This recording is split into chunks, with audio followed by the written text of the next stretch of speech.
Brethren high school ડોલારા ખાતે માર્ગ સલામતી જાગૃતિ કાર્યક્રમ યોજાયો હતો, જેમાં એક બાજુ વિદ્યાર્થીઓએ ટ્રાફિક નિયમોનું પાલન માટે શપથ લીધા તો બીજી બાજુ નિયમોના ધજાગરા ઉડાવતા ડ્રાઈવરને મેમો આપી કાર્યવાહી કરાઈ હતી.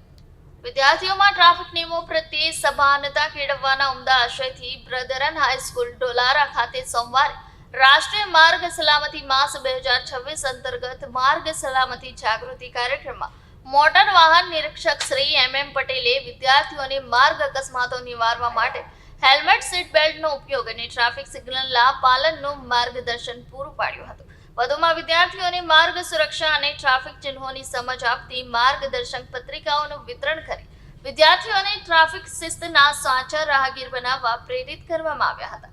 સલામતીના સંદેશા સાથે પતંગોનું વિતરણ કરીને સુરક્ષિત ઉત્તરાયણનો સંદેશ પહોંચાડવાનો નવતર પ્રયાસ કરાયો હતો. શાળાના વિદ્યાર્થીઓએ ઉત્સાહભેર આ જાગૃતિ અભિયાનમાં જોડાઈને માર્ગ સલામતીના નિયમોનું પાલન કરવાના શપથ લીધા હતા. તો બીજી બાજુ બાજીપુરા ગામ ખાતે પોલીસ દ્વારા આકસ્મિક ચેકિંગ કરી નિયમોના ધજાગરા ઉડાવતા વાહન ચાલકોને મેમો આપી પાઠ ભણાવવામાં આવ્યો, જે ઇકો ગાડીમાં 12 જેટલા વિદ્યાર્થીઓ ભરેલા જોવા મળ્યા હતા.